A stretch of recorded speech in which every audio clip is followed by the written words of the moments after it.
존재와 시간, 존재자, 현존재, 요거는 아까 제가 토론 시간에 잠깐 언급을 했기 때문에 그냥 넘어갈게요. 여기 하나 더 붙이자면 앙리 베르그송이라는 철학자가 있어요. 요 책에도 그 말미에 나오고 중간에도 한번 베르그송에 대한 얘기가 나와요. 왜 베르그송에 나올까? 카잔차키스는 앙리 베르그송의 엘랑비탈, 프랑스어예요. 엘랑비탈이라는 이 철학 개념에 굉장히 고무됐었던 사람이에요. 일단 니체를 베르그송식으로 발전시킨 개념이에요. 엘랑비탈은 뭐냐면 생의 충동이에요. 생에 대한 충동. 자, 조르바의 삶을 봅시다. 여기서 니체가 조금 더 분화돼서 나오는데요. 니체는 아폴론적인 사유방식이 있고 디오니소스적인 사유방식이 있다고 얘기를 했어요. 아폴론적이라는 건 뭐냐면 규칙, 이성, 엄정함, 하이어라키, 계층 이런 것들이 중요한 거예요. 전통적인 플라톤적 사고방식을 아폴론적 사유라고 해요. 니체는. 근데 디오니소스적 사유라는 건 뭐냐? 디오니소스가 누군지 다 아시죠? 그리스 로마 신화에 나오는 바카스, 술과 예술의 신. 디오니소스는 어때요? 디오니소스는 언어로 표현하기 이전에 몸으로 표현하는 신이에요. 본능을 훨씬 더 중요하게 생각해요. 본능적인 가치를. 이성을 추구하는 사람들은 자꾸 금욕하려고 그러고 나의 본능을 억제하려고 그래요. 근데 디오니소스적인 삶을 사는 사람들은 나의 욕망에 대해서 너그러워요. 반사회적이지만 않으면 웬만하면 충족시키고 싶어해. 건강하게, 긍정적으로. 그 중에 하나가 술이고, 그 중에 하나가 옛날 철학자니까 여자라고 표현했지만 지금은 그냥 성이라고 합시다. 성행위고, 그리고 그 중에 하나가 예술이에요. 조르바가 계속 중력을 거스르고 춤을 춘다는 얘기가 나와요. 이게 니체가 디오니소스적 사유에 대해서 얘기할 때 쓰는 말이에요. 중력을 거스르고 춤을 춰라. 하루라도 웃지 않은 날이 있다면 너는 산 것이 아니다. 웃어라. 이게 니체의 가르침입니다. 니체는 규율, 규칙에 얽매이느라고 너의 삶을 놓치지 말라고 얘기해요. 그럼 그 놓치지 말아야 될 너의 삶이 도대체 뭐야? 그걸 베르그송은 엘랑비탈이라고 얘기를 하는 거예요. 엘랑비탈이라는 건 우리 내면에서, 비탈은 바이탈이에요. 두근두근, 푹푹, 무언가 충동적으로 솟아나오려고 하는 그 에너지.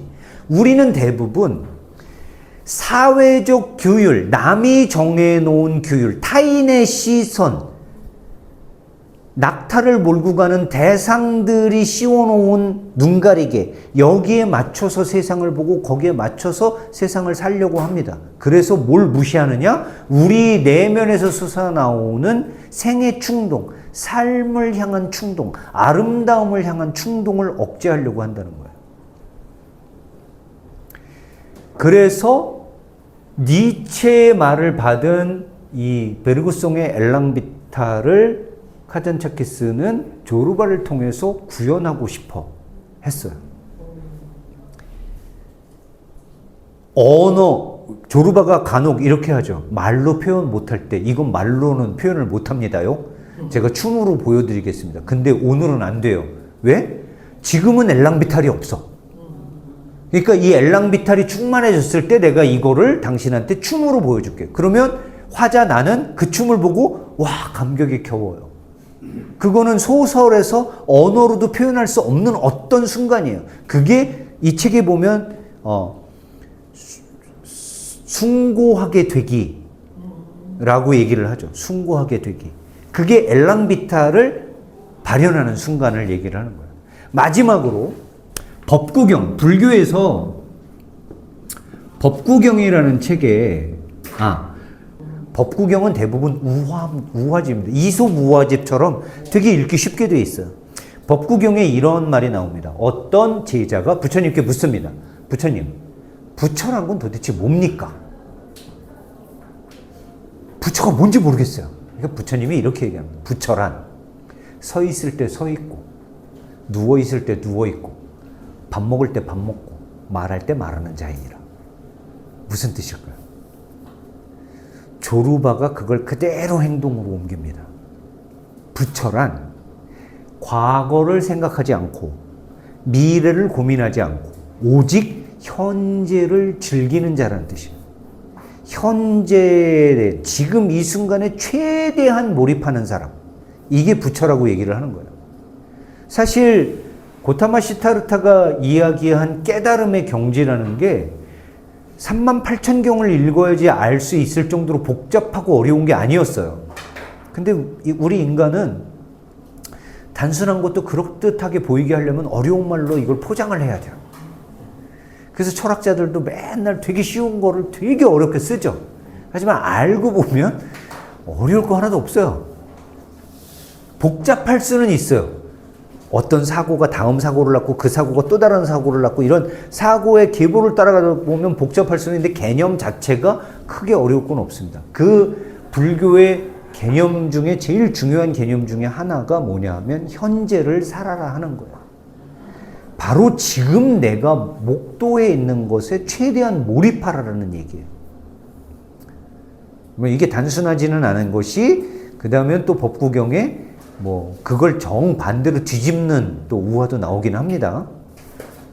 잠깐 설명드리면 어떤 사람이 화살을 맞아서 도망을 가다가 절벽 끝에 매달려 있는데 아래는 깎아지른 듯한 절벽이고 저 멀리에서는 자기한테 화살을 쏜 사람들이 쫓아오고 바로 자기 머리 위에는 뱀이 낼름낼름 거리면서 나를 잡아먹으려고 하고 있어요. 근데 내가 잡고 있는 그 나뭇가지의 끝에 열매 하나가 열려있는데 그 냄새가 너무 향긋한 거야. 이때 너는 무엇을 해야 되느냐 뭐 이런 게 또 법구경에 나오기도 해요. 그러니까 그거는 뭐냐면 현재를 즐기지 말아라가 아니라 네 삶에서 가장 중요한 게 무엇인가를 생각하라는 뜻이에요. 조금 다른 계층의 얘기라서 그렇긴 한데 하여튼 그 불교에서 얘기하는 현재에 집중하라는 게 앙리 베르그송도 똑같이 얘기를 합니다. 이 생애 충동, 엘랑 비탈이라는 것은 과거나 미래에 집착을 하면 결코 가질 수 없는 우리 내면에 들어있는 근원적인 에너지예요. 자, 제가 좀 숨가쁘게 다시 이제 고대 철학부터 조르바와 연결된 철학까지 얘기를 하려다 보니까 좀 급하게 달리긴 했는데 그래도 뭐 어렵진 않으셨죠? 어렵진 않으셨길 바라고